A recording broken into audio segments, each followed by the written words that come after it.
Hey, what's up, guys? Joker here, and this is Tech Gaming Weekly, baby. This is Tech Gaming Weekly, baby. Oh yeah, back for a new episode, episode 14, man. And you're back in Oz. Looks like, and we could tell by the excessive amount of red in the room. Back in Japan, yeah, no, not Oz. I wish I was back in Oz. That's what I meant yeah. to say. Japan. I'm back in Oz. Back in Japan. Maybe you're the one just waking up, not me.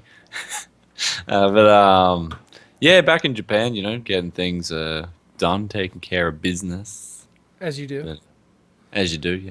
Like, And we got a live show, this but is Tech Gaming Weekly. me, personal news. We want to hear personal news, do we? Yeah, let's hear some personals. Like, tell us your wrap up of the trip in Australia and how it feels to be back and all that stuff. Yeah, I mean, Australia was great, man. Just got to see family and friends and everything like that. Just it was so good just being surrounded by that. And then I'm back here and in the grind again. But it's good. I'm positive, man. That break was everything I needed to get back on track and get focused. So Yeah. yeah, it was really good, man. It was really good. So I'm recharged, man. Even though it's 6 in the morning and I'm looking a little bit tired. Really good. So. You look so tired. You look like you've been smoking some of the devil's lettuce. I have not. You look like you have that. Yeah, I still gotta wake up, man. So I've actually been exercising a lot, man. I'm getting back on my exercise game, working out Mondays and Fridays, and in between that, I'm running every night. So just gonna get back on my A game for health. And I quit smoking. I'm sure the viewers would love to hear that. So many people like quit smoking, so I quit smoking. So. Oh yeah, you've been smoking cigarettes, bad boy. I quit smoking cigarettes about I don't know, like 6, 7 years ago. Yeah. I started to smoke when I was like 18. I was just like, whatever. It's like I stopped doing it. Yeah. So people saying your mic's a little bit low too. Yeah, it sounds like the story of every single stream that we do. Yeah. Basically. I mean, I can turn mine down if that makes a difference. I mean, I can go into my audio settings and I can put it on boost, but I've listened to it before and it sounded abrasively loud. Like I'll put it on here and see. You guys can tell me. All right, I just hit the apply button, so that might be really, really loud. Like that might be like offensively loud. Just wait. Go talk. I'll just double check it. Well, we'll just have to hear it back here in a minute. I mean, they'll tell us in the chat, surely, right? Yeah, that's all right. So It's not too loud. right. It's not like it's not clipping. No, just wait. Just As long as it's not like. yeah. See, As long as mine's really. Just wait. I'm just waiting for it to come through. This is what sucks about delay. Yeah. Hold on. Okay. Nah, you didn't get louder at all. I didn't get louder at all. Maybe it's because maybe I have to like be off the stream to do it. Yeah, Oh wait, didn't work at all. I accidentally boosted you by accident. See, I'm already on a 2 times multiplier. Okay, now I'm going to go to 3 times. Yeah. We'll see Okay, we'll see how that you go to sounds. 3 times. Put me back to what I was before. Yeah, now you're on a 1 time, I'm on a 3 times. So we'll continue on here. Yep. You guys could let us know how the change is here in a minute. Like I'm sorry, I didn't set it before, but I did now. So now there should be a change. You guys could let us know in the chat if it sounded any better. Yeah. But yeah, so what were you saying now? Or were you wrapping up there? So yeah, quitting smoking, man, it's good. Just eating healthy life. It's a healthy life with no wife. Boom. So yeah, so that's it. That's it for me, man. I'm just really chilling. I've been making a lot more content lately, which is really good. I'm really getting on my game and sort of just making content.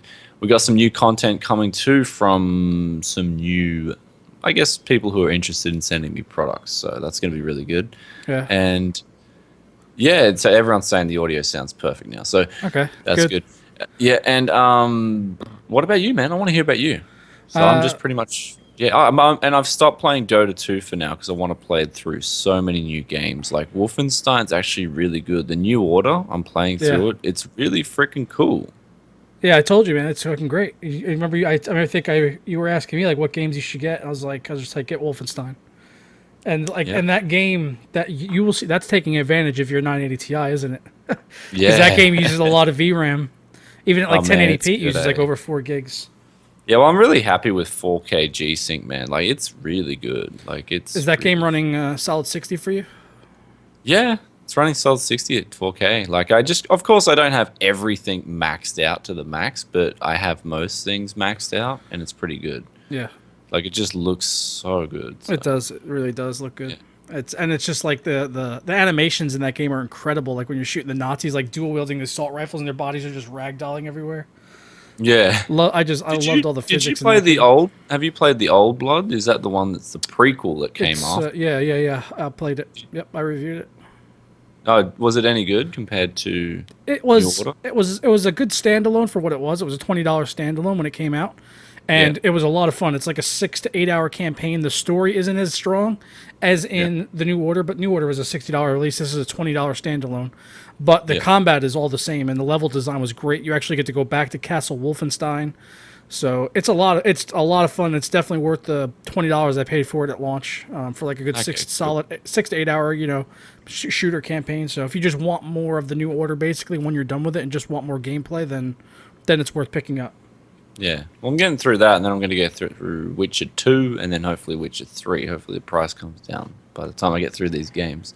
Yeah. So, yeah, that's that. So what about you, man? Tell me about your personal news.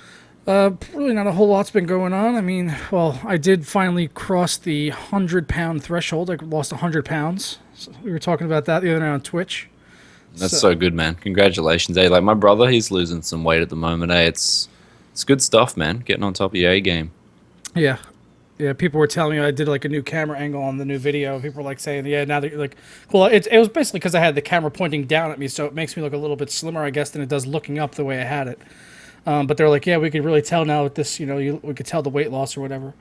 But yeah, it's good, man. It's hard to feel it physically, but I could see it when I watch my videos in my face. Like because I don't know, it's like I'm not sure if even if I were to get down to like 150 pounds or something, and I still think I would feel like a big person, even though I knew I wasn't. Like mentally, I think I'll always feel like that way. Kind of like someone that like loses a limb, and you just like always feel like you still have it there, kind of, even though it's gone. Yeah. It's like sort of like that kind of thing. Yeah, true. Well, yeah, it's funny that, like, you'd probably have to talk to my brother about that, man. Like for me, dude, it's weird. I know I don't mean to like piss you off or anything, but I've never been like, I could never get fat my whole life, and it's just like genes at the end of the day. Like some people, like my brother, man, he went crazy, and it's like, whoa, we eat the exact same things. Like even when he was in Japan, it's like, we're eating the exact same diet, and it's like, what? So. You know what? While we're on this this topic, sort of, I wanted to just briefly touch on this because I found it amusing. This whole did you see this whole thing that happened this week with Nicole Arbor and the Dear Fat People thing?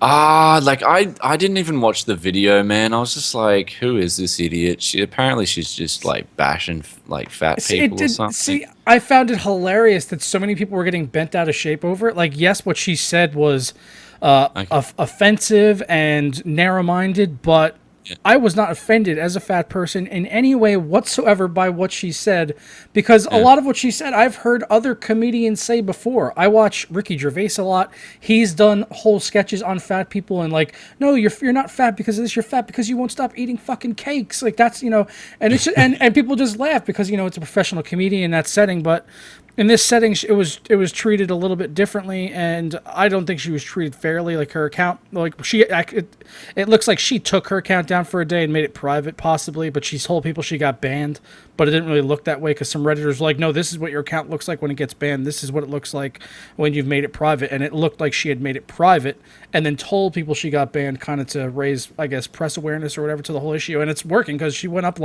she was averaging like 800 subs a day, and then 3 days in a row she went over 10,000 subscribers a day. So whatever she did, it worked. It works. That's right, man. As soon as I saw the whole thing, I was just like, yeah, it's just some flash chick. She just wants to get views and subs. Seen it all before, man. It's just like I didn't even watch the video. I didn't even say anything about the issue. Well, the whole thing stemmed from her having to sit next to a fat kid on an airplane, and she didn't want to. And I don't blame her. I wouldn't want to sit next to me on an airplane. If I was sitting on an airplane and I see empty seat next to me, and then I see clone of me coming down the aisle, my thought is, please don't sit next to me. Please don't sit next to me. Please don't sit next to me. Because I don't want to be uncomfortable for 6 hours.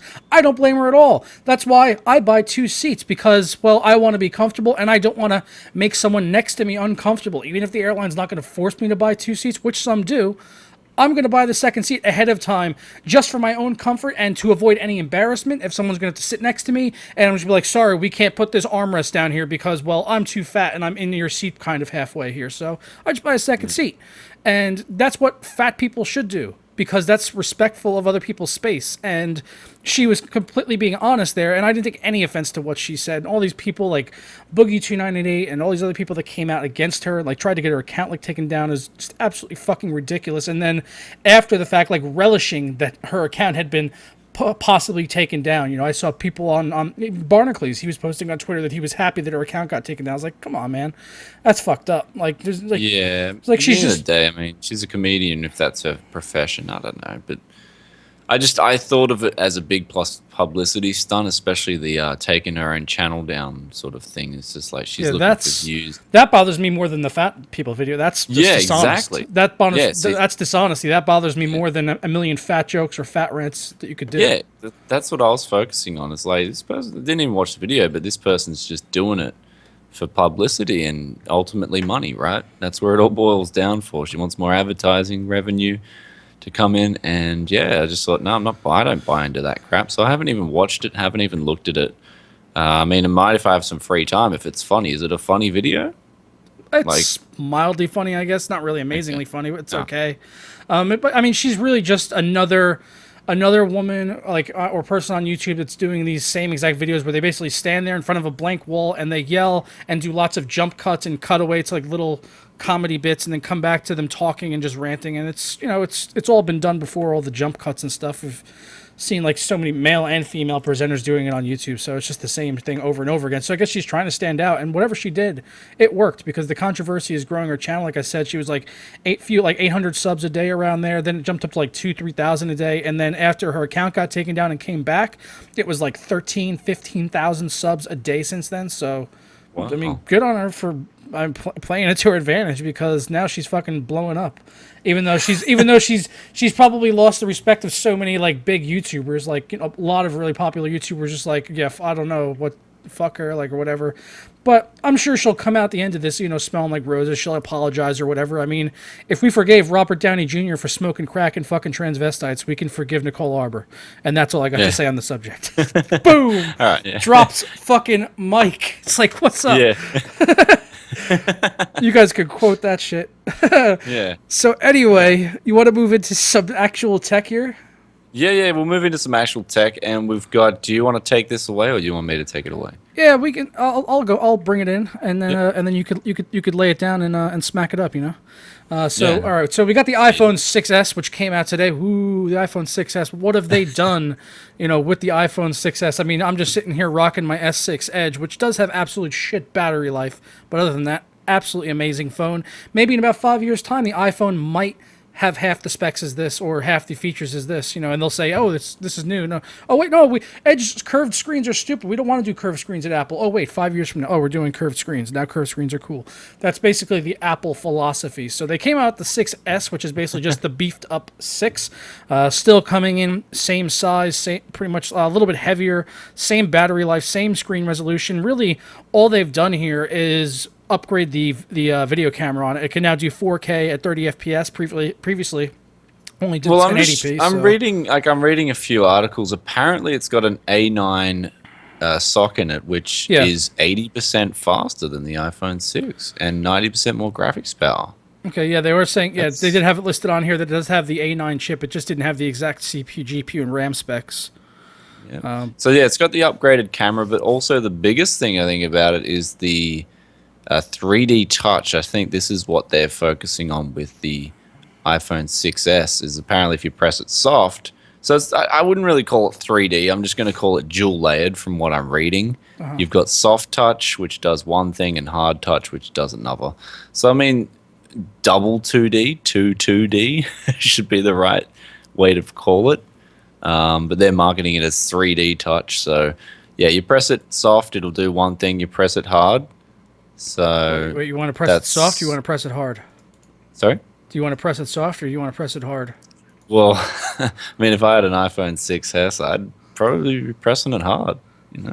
So you heard it here, guys. Brian likes it hard. That's it, man. So hard and fast. We're talking about the iPhone 6 here, right? So And I think that's just the main thing. So iOS 9 as well. So that's a good thing as well. So And the screen resolution on this thing is absolutely gash as well. I mean, 1334 by 750. I don't know what that is.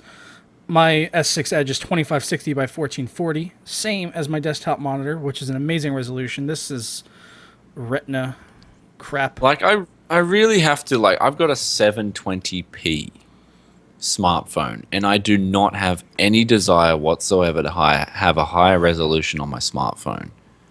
I mean, is that just me, or do I think 4K on a smartphone is just 4K is a bit much, but 1440 looks fucking great. I mean, I can't say that it doesn't. I mean, I can't say that 1080. If I were to look at this exact phone and they made it like 1081 side by side, I can't tell you I'd be able to tell a difference or not. But looking at 1440 on this, it looks great. Like looking at some downloaded 1440 images and stuff look awesome. yeah. And 4K video looks great on it too. Well, I don't know, man. 4K video as well. I mean, we're not even ready for 4K, to be honest. Like everything, everything out there. I mean, even Apple's own TV service. Do we want to talk about that a little bit too, or sort of wait? Yeah, we'll talk a little bit about the Apple. What's going on in your background there? Just my brother's. Oh, your brother came back to Japan with you? Coffee. Yeah. You keep it quiet, yo. I'm doing it live. He just wakes up and starts doing the dishes. So I don't know. yeah, this Apple TV, I have it now. I have an Apple TV at my living room. It's great. It's really good for being able to quickly access HBO and stuff. I watch a lot of shows off of it, like all the old series, because they got more stuff on the HBO app or whatever. But there was basically two complaints I had about the Apple TV Gen 3 that I own right now. First off, it doesn't do 4K content at all, and secondly, you can't add any apps to it. So you basically get it, it's got apps, and then that's it. Now, they've rectified that in Gen 4. They've added in so you can now download new apps and put it on there. They've got a new operating system on there, so they've upgraded the hardware internally, but still no 4K content support. And I think that's what's going to wind up really hurting this Apple TV. And I won't upgrade to it for that reason, because I have a feeling that Gen 5 next year will probably have that 4K support, and then I'll upgrade and buy a new one. That's a very valid argument. I mean, people who've got, a lot of people who buy the latest iPhone 6s and stuff like that would have 4K TVs, and I'm sure they'd want to buy content for 4K. Yep. So, I mean, the fact that they can't get 4K actual content is a little bit disappointing. So, yeah, I mean, I don't know, where Apple's going with it. It's a pretty good idea. I mean, of course, if they have the option to suddenly add 4K, then that's fine, which I think they would, yeah. I don't know. I think that not knowing Apple, I would say absolutely not, because that will be a reason for them to sell an entirely new hardware next year. You have to think Apple, Brian. You can't think Logic here. You have to think Apple. Yeah. Yeah, true, right? I mean, I don't see. That's the thing, right? I haven't bought an Apple product in 10. I bought the iPhone 3 and I threw it in the bin. This is what I've told people in the past. I literally threw that thing in the bin. It frustrated the hell out of me. And so since then, this is my first smartphone since then. This is the Huawei. I think that's how you pronounce it. And a really good smartphone, man. See, the iPhone 3 just got on my nerves. It started slowing down, compared to a desktop computer. I just couldn't do anything on this phone. It wasn't smart at all. So I got frustrated. I just binned it in the end, because it was costing me $100 a month. And I'm like, what? It was just an absolute ripoff. Yeah. So yeah, I eventually just binned that iPhone 3. So I really had a bad taste in my mouth. The iPhone 3 was pretty dreadful. Oh yeah, it would start slowing down. iPhone 4 was bad too. Wait, so was the 4S. Yeah. Well, so was the 5 and the 5S. 6 Plus is all right.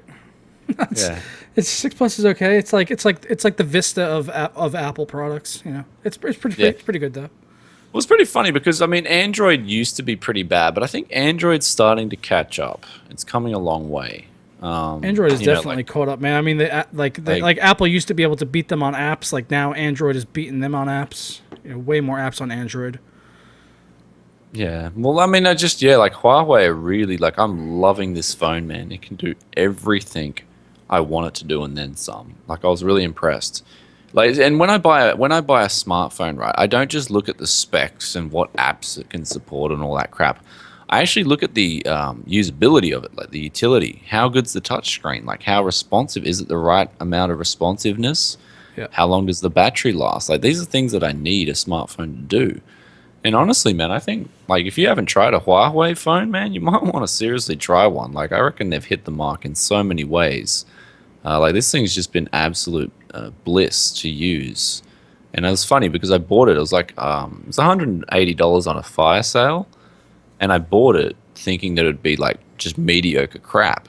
Yeah. And as long as it could do Skype and as long as it could do just some basic things, then I'd be happy. And it just did so much more. And I'm surprised because I use people's iPhones now at work, or I use someone else's iPhone. It's depressing using an iPhone now. It's like it's like, so basic. It's so basic. It's just like here's this layout, and that's your layout, and that's it. It's like Android, you can customize. You can mod it if you want and put on something like Cyanogen. I mean, but just like I remember when I got this S6 Edge, and I was coming from being on iPhones for like 3 or 4 years. Okay, so coming to this was like wow. Like at first it was different, and I was like, oh, why doesn't it do this like Apple? Why doesn't it do this like Apple? But then I started looking at things like dragging down the top and like up at the top where it's got like your Wi-Fi and things like that, and you could like customize and reorganize that and scroll past, and there was like more there than what you could see, and I was like, oh, I can customize all that so I could have my more important stuff on like up front. Like that was great. It's like there's so much customization options with Android, like with the themes and everything too. So I mean, if I don't like my theme, I could just change it. It's Apple, you can't do that shit. You change your background. That's about it. But yeah, like the actual usability of the iPhone now. Like I started using the iPhone and it was like, well, I'd rather be back on my Android, which was funny because a lot of people, like from when I said I wanted to buy an Android phone, a lot of people were like, Apple's the way to go for a smartphone. It's the only way to go. But I'm actually convinced otherwise now after using an Android smartphone for a while. Well, it's actually pretty good. There is definitely there's definitely a culture of that, like around, like sometimes you will be, maybe it could be at work or school. You're basically in a group of people, and everyone winds up using the same phone.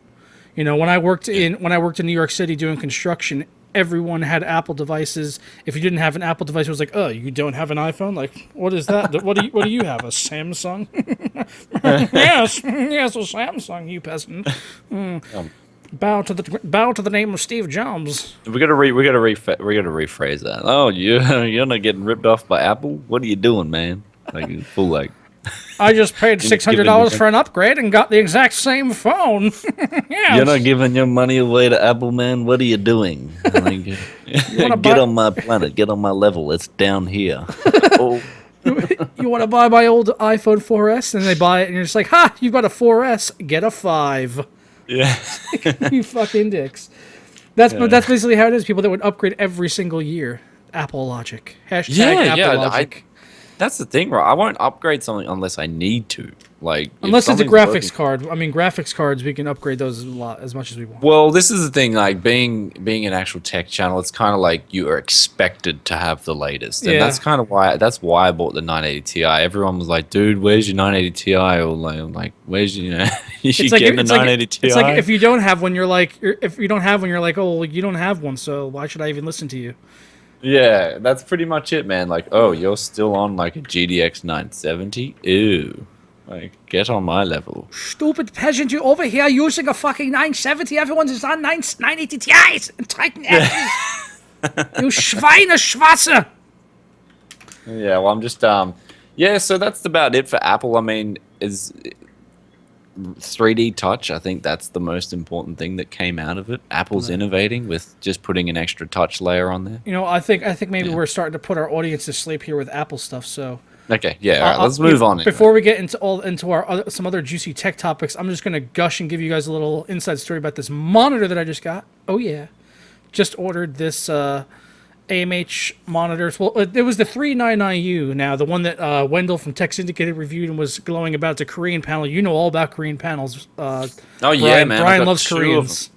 Yeah, like the two 1440p Korean panels I've got, they've just been absolutely phenomenal since I've got them in. And those are And, crossovers, right?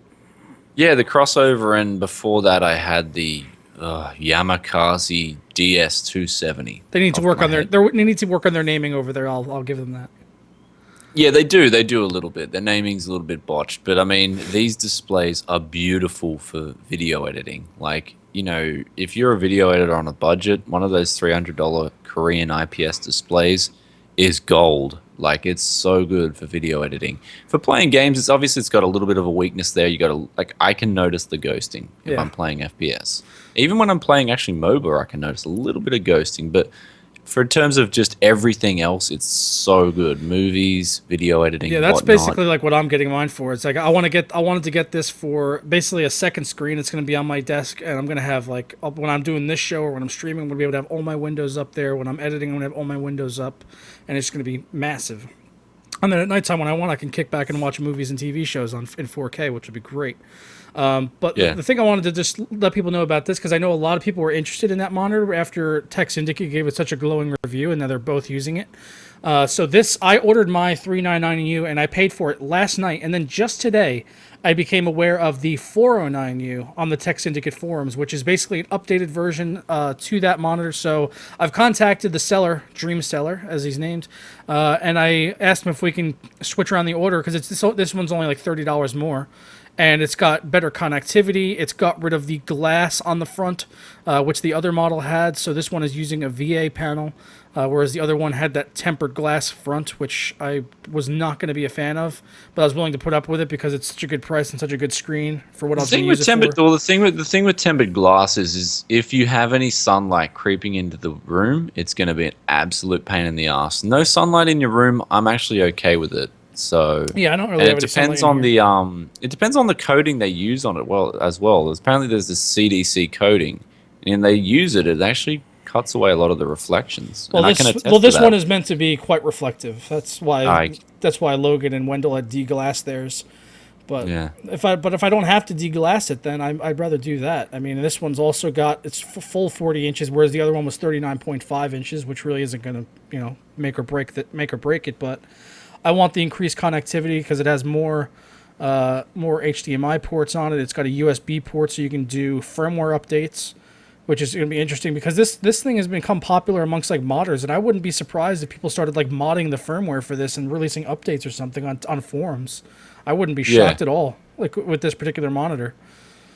Well, yeah, it looks. I mean, I might get one when I get back. Like, if I go back to Australia and have my own room and stuff, that'd be awesome. 40-inch 4K for $570? It's ridiculous. $570 for this. The 399U is $535 that I paid for. So I'm hoping to upgrade to this one for like an extra $35, basically.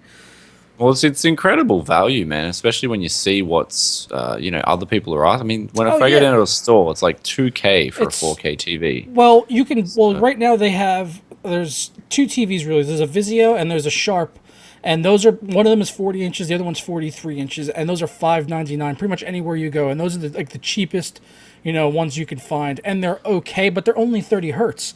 So you would be much better off even for a TV situation. Get one of these 40-inch monitors. You've got DisplayPort 1.2. You've got HDMI 1.4 for under $600. 4K screen with a good picture, and you're just going to be off and running. I might get two of these. I might get one for my desk and one for over there for in bed, and I'll have two of these bad boys. I don't care. Just fill your room up with Korean 4K monitors. Yes, exactly. Hey man, if I'm blown away by this monitor, then I probably will do that because I want to get a 4K TV for over there also. So. And then I'll take my old TV and I'll put it on another TV stand, and then I'll have dual TVs in bed. Oh yeah. Yeah, just sleep with 4K TV. Well, I got my wireless keyboard for in bed. It's like a media center at night for when I watch movies, and I've just got it running via 50-foot HDMI cable around the room to my PC, so I can access all my movies and stuff. I'll just have dual 40-inch monitors in bed. That sounds legit, right? Why not? That's it. Yeah. What exactly right? And that's my saying for a lot of things, man. Why not? In this room, I've got 5.1 surround sound set up. Now, this is one thing, man. I'm the biggest advocate of having good sound. Like if you're watching movies, I reckon you need a 5.1 surround sound setup. Oh yeah, I've got one. Yeah, well, there you go. So, Creative, like I've just noticed. Creative hooked that up. Oh, there you go. So yeah, just having 5.1 is so good. Like I love it. Yep. So for me, it's just like, yeah, it's a must. After having like just listening, you just compare the TV standard crappy speakers to the 5.1. It's like this makes the world of a difference. Yeah. So, especially since a lot of the 5.1s can emulate 5.1 sound. Yeah. So that's always a good thing. So you want to get into this AMD thing here? I remember I sent you this link earlier this week, man. What did you think about this? The DX12 thing with the AMD titles? Yeah, so we got the DX12, the Robert Halleck, I think that's how you pronounce it. He's came out and said DX12 games are pretty much going to be partnered with AMD. Now, if this is true, right? I mean, we're going to have to wait for this to see if it's true, right? We don't know. There's not even a game that's released on DX12 yet, is there? No, there's just alpha. There's just alpha game, alpha basically, benchmarking. yeah. I mean, like, if it's true, it's the right direction, right? Weren't we saying this the other week that AMD needs to get on this? If they've got an advantage, they need to take advantage of it and just push it really hard. And that's what I want to see AMD do. Like, I want to see them stick it to NVIDIA. But, like, the last AMD graphics card I tried, and this is the thing, right? I recently did a budget. I did one yesterday, like a budget build PC. And I recommended the GTX 970, and a lot of people were getting upset. Like, why didn't you recommend the R9 390? It's the fact that I haven't tried it yet. And my last R9 290, that really left a bad taste in my mouth because when I first got it and I ran the benchmarks, it was running so well. Like, I was just like, wow, this is incredible. It's like almost performing near the GTX 970. But then after I played games on it for like a week intensively, I redid the benchmarks. And what I saw was results that were a lot less, just inferior to when I first got the card. And I'm like trying to figure out what it is. And so I want to get my hands on an R9 390 and I want to run it through some strenuous benchmarks. We're not just talking grab the card, put it up there, you boot your computer up, run some 10-minute benchmarks. I'm talking about running games for a few hours and then benchmarking the games. Yeah. Because that's what a lot of gamers want. They want 24 hours a day sort of, a card that can just run these games at its, what it's rated at. And so I haven't done that with the R9 390 yet. And so I can't recommend it based on someone else's recommendation, especially the most important part of a PC. Yeah. Like that, if that makes any sense. Like I've tried the GTX 970. I've actually tried a few of them, and they're insane. Every one that I've tried overclocks like a beast. Even though they've got that, the 3.5 gigabyte VRAM issue, we all know it's dodgy as hell, right? No, I don't think anyone liked what NVIDIA did there, but it still doesn't stop the card from being an amazing 1080p or 1440p card. Yeah. See, my thing is, I don't know if I find this to be, partnering with the majority of them on their titles. I mean, that would be interesting to see. Yeah. I mean, I'd love to know the titles. I would be very upset if that were to happen. It's because if NVIDIA is going to get shit performance, I'm going to be upset because I'm not going to switch to AMD. Yeah. That's not going to happen. I mean, like I've said, if AMD got a lot of things, they got a whole, we're talking just, if they beasted NVIDIA. I would have to wait until I saw Pascal. Once Pascal comes out, if that's getting destroyed, then I'd have to rethink that's what's going on. Yeah, that's what I mean. So if AMD are beasting NVIDIA, I'll switch. I don't really care. NVIDIA, they have to get on their game then. Yeah. Because at the moment, I think NVIDIA's besting AMD. That's just especially on DX11. And so for me, it's like I want AMD to best NVIDIA. I want them to do that. And this is exactly what I think they need to do. They need to partner with the games manufacturers. They need to say, look, we've got this advantage. And they need to gimp NVIDIA. As sad as it is, they need to play NVIDIA's game. NVIDIA were gimping them with their tessellation. Yeah, basically. And now they're basically Now they're basically in a good place because they've been optimizing their shit for like almost 2-3 years now for this low-level API stuff. They're pretty much ready for it, and now here it is, and Nvidia is playing catch-up almost because, well, we saw that thing with async compute, which they have addressed now. They said it's going to be addressed in a future driver update, and there was also some talk on like threads like how async compute isn't really even going to be used that much for gaming, so it's not going to make that much of a difference. Yeah. So that that all remains to be seen when we get real world performance. But but I'm also talking from the standpoint of AMD as a company as well, like the health of them. Yeah, like, I mean, of course, they're not I stable, don't. right? They're not stable right now. They're losing a lot of money. Like, they just sold part of the company. We're going to talk about that in a minute. So there's a lot going on with them. But like, just from a company like, right? I don't agree with what Nvidia with gimping AMD on GameWorks, and I kind of don't agree if AMD did the same thing, but they need to do it. That's all I'm going to say. They need to do it, and they need to get back into the gaming game, all pun intended. Yeah. And they need to get back into it. And this is one of the ways they do it. They've got an advantage. Take advantage of it, and just do it. That's it sucks at the end of the day for the consumers if that means that then the other side is going to get left out in the cold. I just want both sides to be even. But they won't. I mean, they won't though, because the games will support. The games will support DX11 regardless. Like, you know how much old hardware is going to be out there. They're going to have dual support, DX12 and DX11. So Nvidia will be fine. It's just that AMD will have that edge, which is something that they desperately need, in my opinion. So I'd love nothing better for AMD to come out with some awesome games that just run butter smooth on DX12, especially. And another thing they could focus on, like AMD, you guys should employ me, man. I'll come in, turn your company around. You're already set up to support AMD. Look at that room color, man.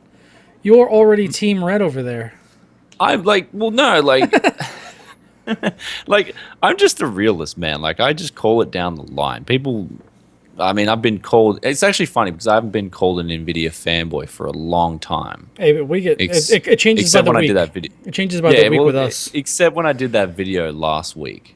I mean, sorry, yesterday. People were like, you put a GTX 9 over. I mean, yeah. Anyway, we just explained that, but I do want AMD to get back on. Like, I used to be a big AMD fanboy before I started Tech Yes City. I was like, man, you tell me Nvidia or Intel was better, I'd just be like, I don't want to hear it. I don't want to hear it. But then I tried it, and I'm like, wow, it is better, right? Yeah. Objectively and subjectively. On both fronts, it was better. And this is where AMD, I mean, they need to catch advantage. And man, like, they can do another thing as well. If DX12 is as low level as they say, they could probably extract some latency benefits out of there. And they could market that. That's a huge thing. I know there's Dota 2 players out there. Even if it was 3-4 milliseconds better than Nvidia, they'd be forking out money for that graphics card. Hands down. I wouldn't doubt it. Because do you remember that thing we talked about recently with the 950 versus the 750 Ti about how it got better and like that kind of stuff? Yeah. And the latency, and we saw that, and they tested it, and it was like 30 milliseconds faster. Yeah. Basically something like that, just on a driver update, really. I mean, not on a driver, it was a new GPU, but that shouldn't have been happening, really.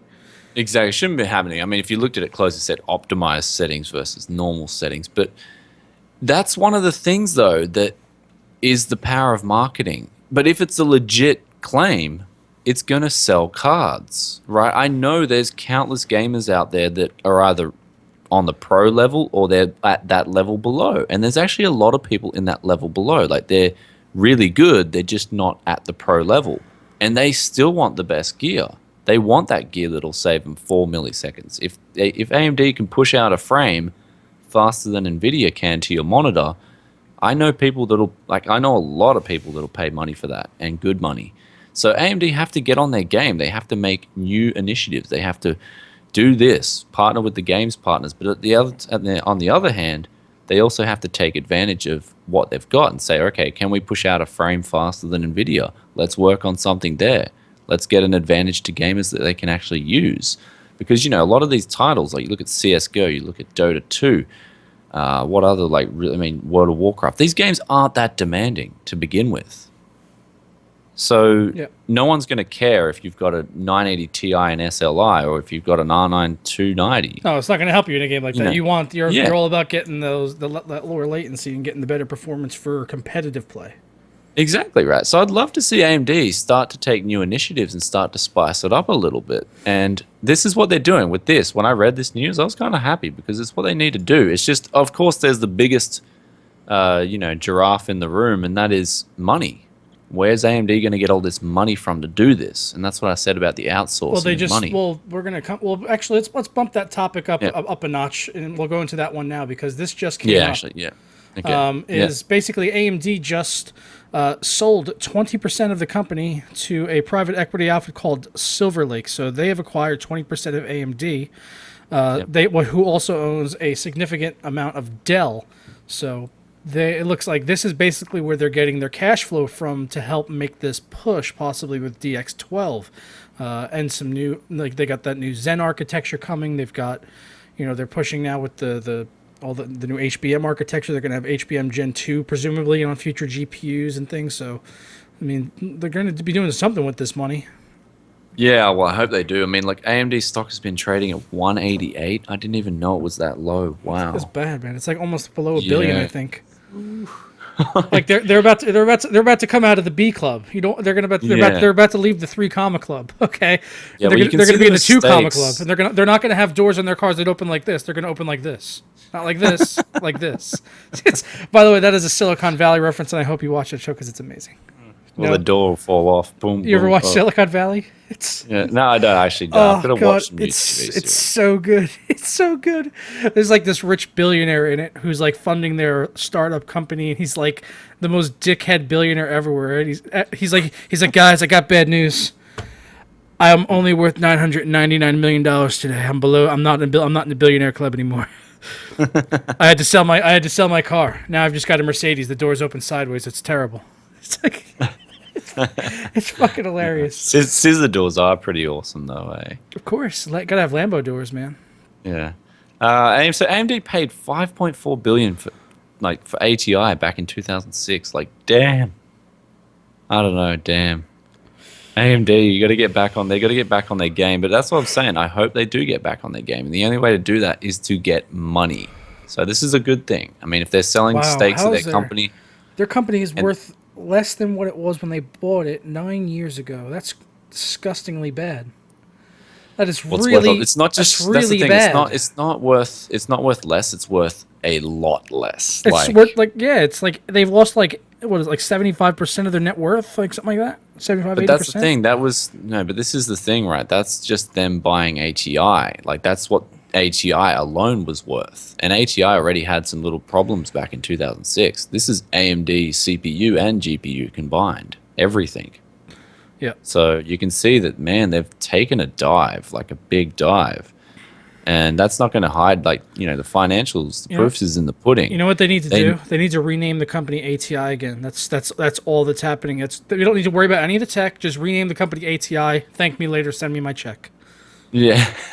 I'd like to see them revolutionize and just actually get a heap of money in and just rebrand the whole company. I think if they went back to ATI, people would like that. I think some fans of AMD would actually like that nostalgic factor. Just like, oh, it's ATI again. Yay. Yeah, that would be actually good because then when we talk about AMD now, we're specifically talking about CPUs. You know what I mean? As opposed to, there's always that confusion there that, okay, what are you talking about, the GPUs or the CPUs? Yeah. So, yeah, but definitely, I think they just, obviously, as we talked so many times before, they just need money and they need a lot of it to compete with NVIDIA, especially to compete with the likes of NVIDIA and Intel, who have really healthy balance sheets and who will go to bat for anything that AMD does. Yeah, I mean that's good news. Hopefully they can get more private equity getting funded into the company so they can do more with their company. Yep. We saw this. We saw this other story about the CPU, right? This is pretty interesting. What did you think about this when you saw it? I was kind of I was thinking it's cool that they're doing a new dual core, but it's really just getting rid of the GPU more or less, yeah. On the Kaveri. It's pretty much just the next step from what was before that, the 787. Wait, was it 7890K? Yeah, see, this is the next iteration. 7870K. Sorry. No, 870K. Yeah, 870. They had the Athlon X4 870K. Now they're on the 80K. So we went up by 10. We went up by 10. Well, I mean, it's nothing really big. I guess it's still based on the exact same chip as the 870. Yeah. Yeah, same cache, Yeah. same TDP, same clock speed, same amount of cores and threads. It's it's just they basically knocked off the GPU, and I'm assuming it's going to be a little bit less. It's saying it's around €70, which is like $60, $65. So it's pretty. Yeah, I mean, pretty if they're affordable. overclockable, it's kind of. I mean, as long as I don't know, if it's the 860K is a good buy, Yeah. from what I hear. I haven't actually tried it yet, but it's a good buy from what a lot of people say. So Yeah, it's good. Yeah, It's it's good on the just- budget end for sure. yeah, I mean, nothing but good news. I mean, honestly, I would if I was on a strict budget, I'd think about. I mean, I'd think about either doing that or the Pentium. I mean, I tried the Pentium, man. That was incredible for the money, and anyone who's tried it will say the same thing. It's whoa, it was impressive for the money. At the time, yeah, it So- was. I mean, even still now, it depends if you want to play AAA titles, the latest and greatest. Sure, it might not be the best processor, but if you're just like if you just want to play like Dota 2 with your friends, It's more. man, It's fine. it's fine for that or 3258. CS:GO. Yeah, it'll blitz it, man. Hearthstone. Like, it was funny. I got the i3. I built my mum an i3, and I just played a bit of Dota 2 while I was back in Oz, and I was the fastest guy to boot up, man. I was just like, what? Like, I'm on an i3, and it's not overclocked or anything. Wow. So I was like the fastest guy to boot up, so I was pretty happy. I patted myself on the back. As you should. Yeah, yeah. Anyway, have we got anything more to talk about with AMD or? No, I think that was the last AMD topic, and I just wanted to mention this because it did just come over the line yesterday. So, new CPU from AMD. Now we had a story about Australia. This is really your neck of the woods. Basically, they're adding tax to online purchases in 2017. Because prior to this, what was happening is there was only tax on purchase of $1,000 or more.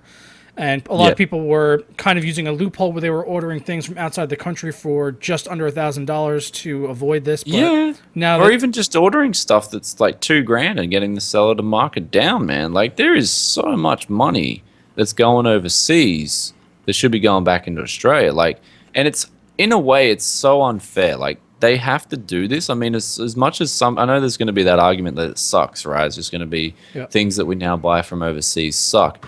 But it's not giving the local sellers a chance because they have to charge GST. Otherwise, they will get, possibly fined and thrown in jail. Like, it's giving retailers in Australia a chance to compete. And eBay, like you look at eBay and the Chinese sellers on eBay, man, they're not paying GST, but they're just taking all the business out from Oz.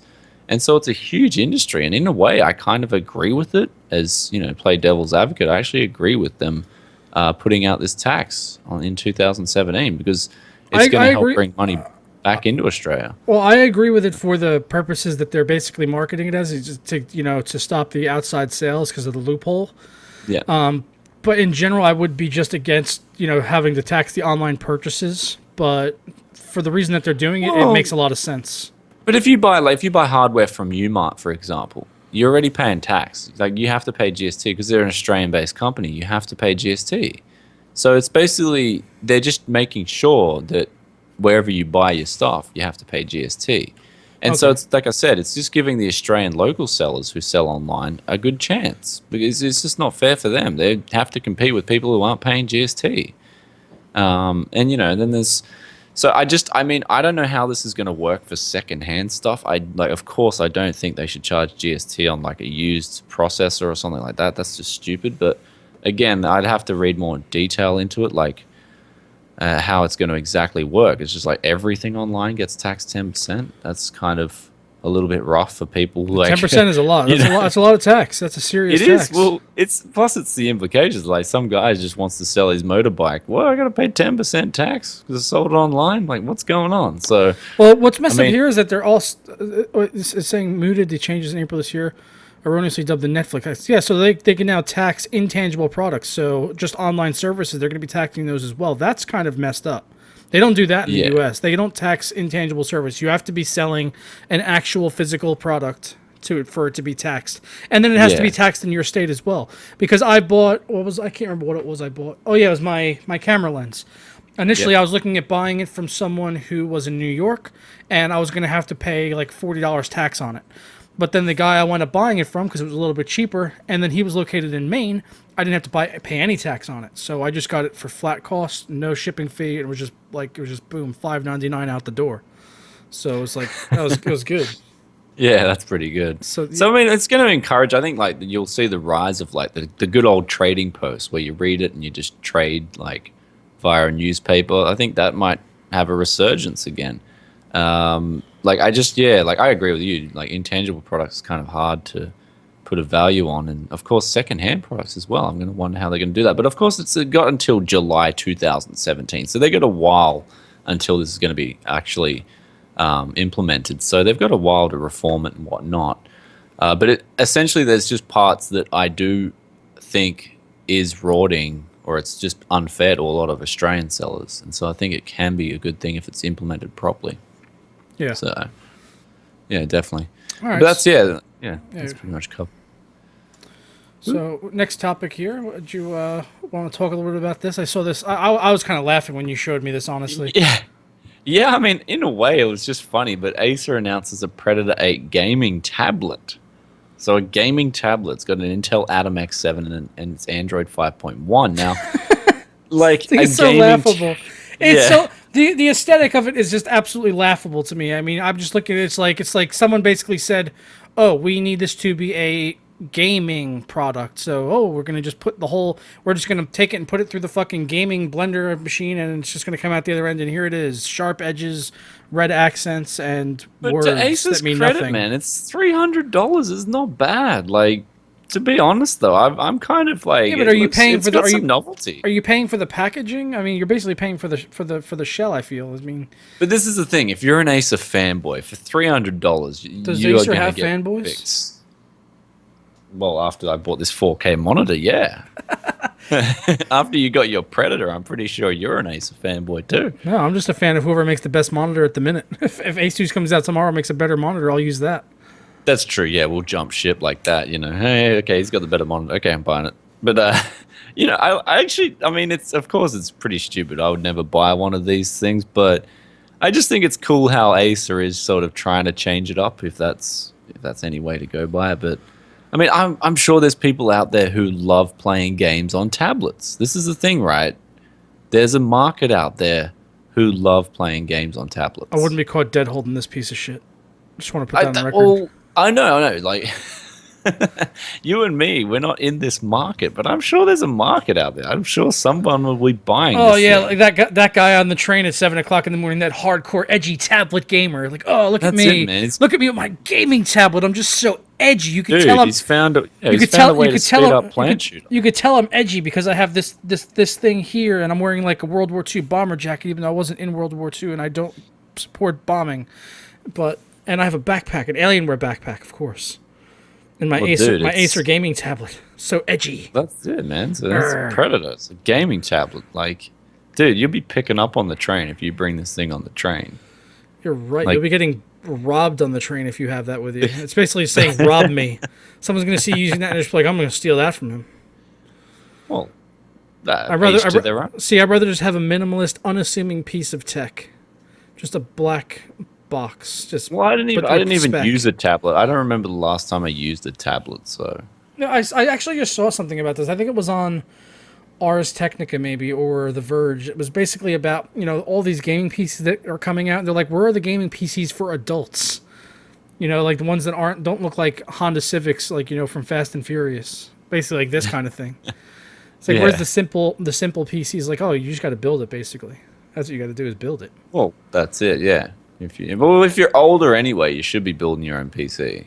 Yeah. Like, I was going to make a little gameplay commentary about, if you're young, like, actually pre-made's okay. If you're young and you're just getting into PC gaming, like, pre-made's okay. But then, of course, once you're into PC gaming for a few years, pre-made's not okay. So yeah, if I was in the market for something like this, though, I would just get an NVIDIA Shield and just be done with it. Yeah, true. I would just get the Shield because at least it's a basic package. I don't need all this crap. It's brushed aluminum. That's the brushed aluminum. I like. If it got rid of like the sexual predator logo on the back and all the red accents, I might be keen to it. If it was just the silver brushed aluminum without the logo and everything. I don't know. It'd go well in my room, so I might get one. Yeah, just to piss you off. get that and then download your AMD wallpaper. He's just fucking, Yeah, that's it. I'll get AMD plus. his room is black and red because Beats paid him to. It's suggestive. Yeah, it's man. suggestive. It's suggestive marketing through color Well, seduction. There you go. well, I'm getting the AMD banner plastered here, and then you're going to see videos of me with an AMD backdrop recommending Nvidia cards. Boom. We're just gonna see Sapphire Ed standing over your shoulder like, Yeah, no, I'll get Ed's face airbrushed on the wall too. tattooed on your face, Mike Tyson style. Yeah. All right, but you're going too far there. No, too far. Okay, fine. Let's get into some gaming news. That's a lot of tech, man. Yeah. We got a lot of tech. That is a lot of tech, actually. Way more than usual. Hey, See, I thought today was going to be mostly gaming, and then I started bringing up the topics. I'm like, this is actually all tech. this is a tech. So we had some announcements this week. There's the new Star Wars Battlefront beta. I think we touched on that on last week's show, but since then we've got a couple new screenshots here. The second one here doesn't really look new, but the first one is definitely new. So we could see that there is a confirmation. Now there's a female Rebel Alliance soldier, so there's going to be some female soldiers in the game, so that's pretty cool. One thing I'm actually hoping is that you'll be able to customize your soldier a little bit, because there are a wide variety of races and sexes and stuff like that, and different uniforms for the Rebel Alliance as well as the Empire. So I'm hoping there's some sort of customization there, rather than just I really hope so too, yeah. you pick a class and then this is your character model based on that class. I'd like to be able to customize that a little bit and say I want to be a guy, I want to be a woman, I want to be a Gungan, I want to be whatever. I'd like to see that level of customization. Customization, in my opinion, is a huge part of any game, man. If you can customize your characters, all the merry, yeah. More the merrier, yeah. More the merry. Yeah. So the other thing that came out of this was that they detailed a new mode that will be, I guess, available in the beta.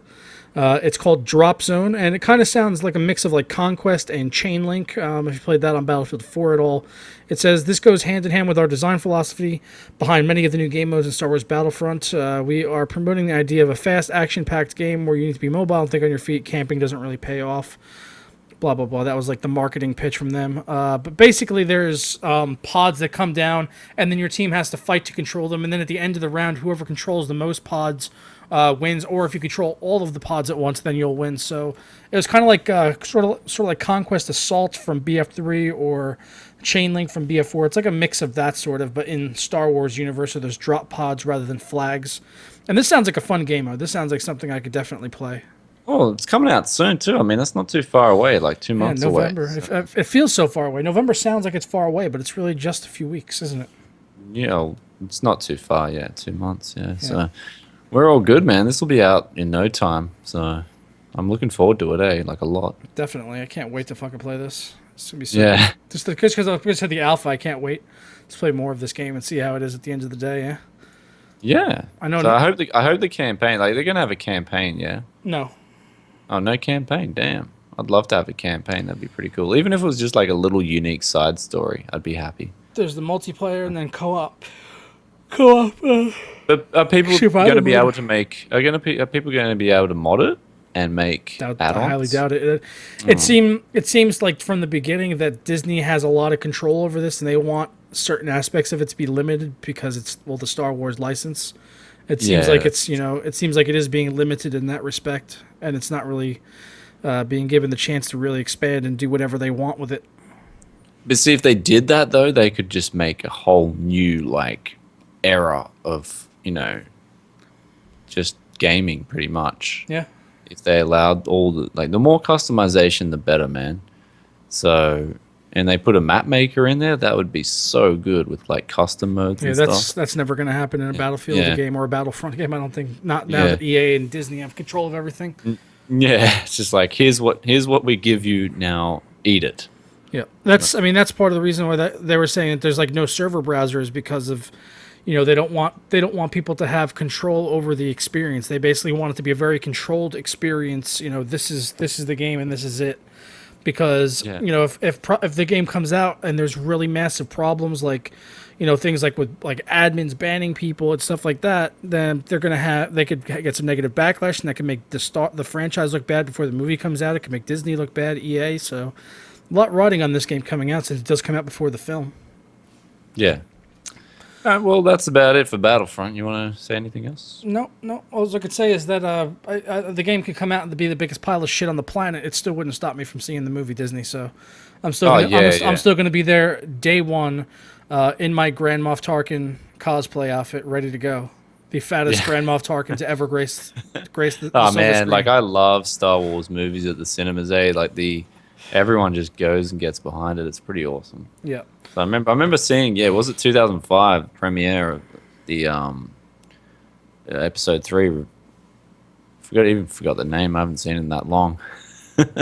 Revenge of the Sith. No, episode 3. Yeah, Revenge of the Sith. Yeah. Revenge of the horrible acting is what it should be called. Revenge of the Sith. See, I didn't mind his acting. He's fucking awful.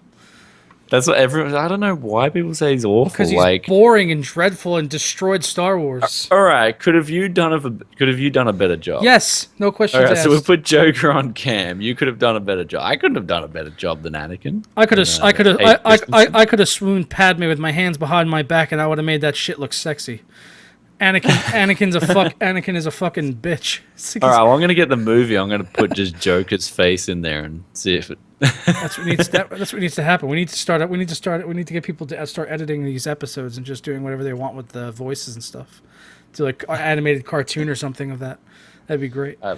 I didn't mind. I thought I enjoyed 1, 2, and 3 so much, and I didn't really care too much for his acting. I mean, of course, some bits I did cringe, but I didn't let that destroy the whole movie. Like I thought he did some parts really well, No. And how old was he when he did the series? Like how old was he? Doesn't matter. You're wrong.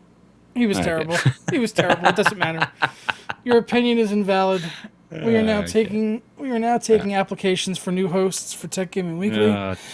Again, he's done it again.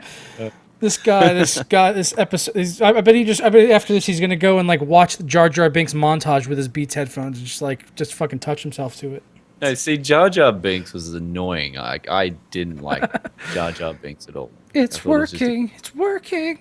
Okay, anyway, let's continue. Fallout 4, okay, arrives on November 10, and Bethesda has outlined some of the plans for the game post-release. So we got to move on because you're getting salty, I feel. Yeah, I don't know. I've got no retaliation here. I feel like, Yeah, so Fallout 4 updates, modding plans, detailed. You getting this game when it comes out? Fallout, I'll see. I'm going to get Fallout 3. Once I finish all the other games I've got to get through here, I'm going to get Fallout 3 because it's really cheap. I'm going to play through that, and then I'll think about it. Yeah. Well, I don't know. I'm looking. I didn't beat 3. I didn't beat Vegas, but I'm going to play this game because I'm going to play it. And hopefully I like it more than 3 in Vegas because I got bored with those really fast. So I'm hoping it's better than those. This was cool though, bring it up because basically mod support, obviously a big part of any big Bethesda open world title, Skyrim, Fallout, would it be? So early January they're going to be releasing the mod creation kit, which will be awesome. There's going to be mods supported on the consoles as well, on Xbox One I know. So that's going to be sweet to see for them, I guess. And I don't know how much mod support they can actually get. Like, are all the mods going to work on console? That's something I'm wondering about. Is all the mods will work for them? But at least they are releasing a mod creation kit early on, so we can get some good mods on this game. Yeah, that's awesome news. I mean, that's going to be really good. So, and then they also did the season pass here, $30. Which I'm kind of against season passes, but they are also doing like updates for the game. They said they're going to be supporting it after it comes out with like not just updates like to fix things, but also like maybe bring new elements into the game and things like that. So, and their their track record shows that that will probably be true. I have a lot of trust in them doing the Fallout game. I don't think they're going to mess this up too bad. Hopefully. Well, this is pretty good news. I mean. Except, more money, of course. But, yeah. I don't know. Oh, and all the DLCs are under $10 each, which is pretty damn reasonable. That's, as they said here on PC Invasion, that is pretty reasonable. Yeah, it is reasonable. It's just, I don't know, like, I just, as soon as you announce a game, the game hasn't even been released and we're talking DLCs, it gets me, personally, it just gets me a little bit like, like, I don't know. Yep. Like, it's just like, it feels like you as the customer are just being hoard out. Like, okay, we're going to release this game, and then we're going to release this DLC, this DLC, this DLC, and you're going to have to pay more money. Like, I don't know. Like, I just feel that's how I feel when people start just talking about DLC. It's just I cringe a little bit. Hey, like the game hasn't even been released, and we're already talking DLCs. I mean, I don't know. Yeah, I remember. I mean, I remember when DLCs came out because a game came out and it was successful, and people just wanted more of that game, and they were just like, they're like, okay, well then we'll give you some more content. You know, like GTA 4. You know, that came out, and then they had Ballad of Gay Tony and the Lost in the Damned. I almost called it Sons of Anarchy, but no, Lost in the Damned. So those were good expansions, man, and that was like those made sense because it was like, yeah, these are just gonna make. It's like, okay, yeah, I accept this. Basically, you're adding in a shorter campaign inside the same world, so it's easier for you guys to develop. Yeah. And people were happy to pay $20, $30 for it, whatever it was when it came out, because it was good. It was genuinely good. Yeah. So yeah, I'm wondering about like the Call of Duty DLCs and stuff like that. Ugh. Yeah, just map packs. Yeah, it's just like I don't know. So some DLCs I cringe at, but well, I'm already ready to pre-order the Game of the Year edition because we already know Fallout 4 is going to be Game of the Year. You reckon? I don't know. Fallout 4 or Witcher 3 definitely. I think. I mean, there'll have to be a big surprise between now and then to see if for another contender. But I think. You don't think Battlefront? No, I don't think Battlefront will get it. No. Okay. Oh, what about Metal Gear Solid 5? 10 out of 10. No. What? It's a good game. 10 out of 10? It's a good game. It's not a 10 out of 10. But according to most like sources that got the game before it was released, it was a 10 out of 10. According to a lot of people after the release, it's a 10 out of 10 as well, but I would disagree with that. I'm going to have my review coming soon. I'm still working on it. I'm on like chapter 21. Yeah. So what is it? It's still hanging around a 6 out of 10? I'm not going to say any more about it. I don't believe in giving scores to games, so I don't want to commit to a score. Yeah. I didn't like that I did that last week and gave a score because I don't believe in scoring games. I think I just think it winds up compartmentalizing the whole review process, and I don't think that that's very genuine. And Well, I think basically, it's kind of misleading. But if I go buy this game based on a 10 out of 10 review, it's going to be better than Baldur's Gate. I wouldn't buy a game based on a score. I would never buy a game based off a score. I would actually read or listen to what the reviewer is saying and decide if that's important to you, because a number doesn't really mean anything. A number is just a number. Well, I'm just taking the piss out of it because, I mean, like, for me, a 10 out of 10 game would be like, I'm going to work and I can't concentrate at work. All I'm doing is thinking about coming home and playing this freaking video game. Because that's what happens. I can. Here's the thing: it's like Fallout 3 and New Vegas. Like I said, didn't care for those games. I was bored with it. Didn't finish them. Okay. Now, if I were to objectively review this game and assign it a score, I might have to give it a lower score, like saying, "Oh yeah, it's like a 4 because I don't like it." But if you just if you don't give a score, but you were just review it on the sections and you sort of like take it and separate it and everything, it's like, okay, well, here's the sound. Okay, it's got great audio, it's got a great soundtrack, it's got great gameplay elements, great shooting, good snappy mechanics, it's got a great story. So you just start taking those elements and you add it up, and you don't need to give it a score. You just relay your experience to someone, and if they're actually listening to what you're saying or reading what you wrote, then they're going to figure out if the game is right for them, more than if you just say, oh, well, I only want to play games that are rated a 7 or higher, because that's fucking stupid. No, you should actually read what people are saying to decide if it's important to you, because what I might not like, you might like. So yeah, I might say, oh, I don't like this. Like, okay, I'm reviewing this mouse right now for Gamdius. I don't like it because it's made for a claw grip. That doesn't make it a bad mouse. It just means it's not right for me. Very interesting way of looking at it, yeah. So, but yeah, anyway, do we want to move on to Dragon's Dogma Dark Arisen? Arises on PC in January. Yep, Capcom is finally bringing this RPG to PC. I played this back on console like 3 or 4 years ago when it came out, and it was really good. And I was shocked that it didn't come to PC, but now it is finally, and I think it's going to be great because it was a good open world game, good like JRPG type thing. Well, I haven't played it, but I'm looking, 4K screenshots. It looks pretty good, man. So I can't wait for this thing. I mean, especially since they're giving it some time to port it. I'm assuming that it's going to be a really good port. Something that looks really good. So hopefully, I don't want these frame caps as well. Hopefully, they get rid of that crap as well. Well, that was the next thing on here, is that there's not going to be a frame cap. They said they won't be. So that's good. Which makes sense because it's from Capcom, and they've uncapped the frame rate from Capcom. This makes sense. Yeah. Cap off. Yeah, baby. Off. So that's I mean, this game looks really good. I will probably be getting it if if we get more gameplay, like more 4K gameplay footage, and I see it and I like it because it's looking good already. Yeah, it's got a lot of fun open world aspects. Like some of the visuals aren't amazing, some of them, but overall it's a really impressive game. Just like good story, good combat, all that stuff. Very, very Japanese. If you like JRPGs, you'll be into it. Yeah. Well, I kind of do. So yeah, all right, man. That's the topics kind of wrapped up. Let's go to the questions. I got about 10 minutes before I have to boot and scoot. So what do we got? Well, while people punch their questions in the chat, we already did have one question that came from Cryptic earlier on in the show when we were talking about my monitor that I'm getting. And I thought maybe you'd be good to answer this since you've got Korean panel experience. He wanted to know sort of like why are Korean panels, why are they cheaper than other ones that you would find? And I mean, I think it's mostly because it's like advertising and name branding and all that stuff. But yeah, there's two sides of the fence. I mean, they supposedly get the reject panels. This is supposedly right. I can't confirm. Like, I don't even know. Like, the more I research it, the more I find out that it's just a rumor.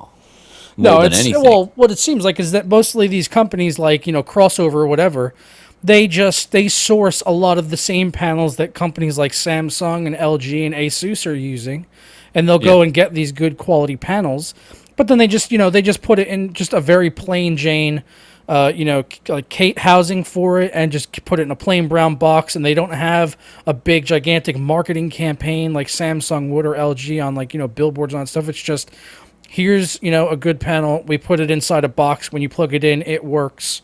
And and we're basically giving it to you for just slightly above cost. That's what you got to think about it, is you're basically getting like some of them are Samsung panels at cost, basically. Yeah, that's it. And that's how I think about it. It's like pretty much you're getting product for your money when you buy the Korean panels. Like, you're just getting product for your money. Because, again, you don't have all those marketing costs. You don't have all the branding. You don't have, in a lot of cases, in a lot of the companies as well, there's something you got to remember. You don't have the red tape as well. You're not paying for that. Yep. So you're just paying for like a bunch of dudes to bang together some panels and then sell them direct to you. And so, the savings are immense sometimes. Definitely. So yeah, like I said, I got a Korean panel here. We've got a Thunderbolt display at work, and like the Sakura that I've got, it actually looks better than the one at work. Like, that's how good these Korean panels look. So that's how good they look. So yeah, like I'm all for. I can recommend them thoroughly. I've had 2 for 2 now that have just been incredible. So I'm looking forward to finally owning one because I keep on hearing the hype about them. So I'm hoping that they live up to the. I have some high expectations here for this panel after hearing all the glowing reviews. Yeah. Got asked about Skylake. Do I think it's a disappointment? Hey, Commodore, man. It's been a long time no see, dude. So it's been a long time. Of course, it's a new architecture and stuff like that. So it's not really a Devil's Canyon. Like, Devil's Canyon was kind of based, still Haswell. I mean, I've got to try it. I'm actually in the works for getting a motherboard sent in. And if that happens, I'll be getting on Skylake and doing a heap of videos on it. So I'm a little bit, like, of course it's not what we wanted, I think, with Skylake. I think I definitely wanted a lot more out of Skylake, considering it was a no trink and an architectural upgrade all in one. Yeah. I am disappointed. Yeah, I'm disappointed with it. But ultimately, I'm going to still try it and give it a chance, see how it goes. But yeah, did they do the freaking... Have they soldered the one you got, the 6600K? You've actually got one, yeah. Did they solder that thing, or did they just glue it on again with freaking cheap paste? I have no idea. Okay. I mean, I don't delit it to check, so just okay. I don't know. I just take the computer parts and put them together and hope they work. I don't really get into the internals like that. Yeah. What Drake Owens said he got screwed by Asus Pro Gaming. How did he get screwed? Like, did the motherboard just didn't work? I mean, you do get bad mobos from time to time. Like, you will get a DOA motherboard. That's happened to me twice now. So yeah, given the choice on the Z170 boards, like looking at them, like looking back now since I bought the EVGA one, which I was disappointed with, not for like performance or anything, but because of the like lack of an USB 2 header and things like just basic things like that. annoyed me with Yeah. it. So I mean, I would have gotten like the Asus Z170 Deluxe. Like looking back, something like that would be good. Or I really like the Gigabyte board. It just wouldn't fit the theme of my system, but it looks really good though. It looks like a race car basically. Okay.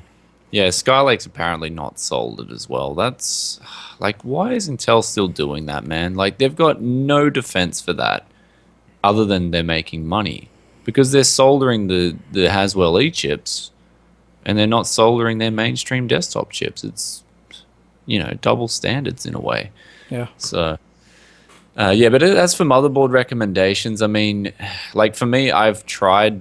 Like, I really am a big believer in ASRock and MSI, like both those boards. Like, I've been trying a lot of their boards over the last few years, and they're both impressed, except for the one-off with the MSI that Yeah, blew ASRock up. are really solid. I mean, a lot of people Yeah. like underrate them, but they just have always been putting out solid boards that just work. They just work. Yeah, they do. That's it, man. So, yeah, I can recommend, either based on, like, what I've got through. I mean, I've actually had a bad Gigabyte X99 board come through, and a lot of people have been telling me that they've been getting owned by Gigabyte, so that's just putting that out there. So Yeah, let's see. Badger Elleron, he said he wants to know if he should upgrade his current graphics card or wait till 2016. He's on a 7000 series, so I mean, I'm guessing he means like AMD, like 7970 type thing.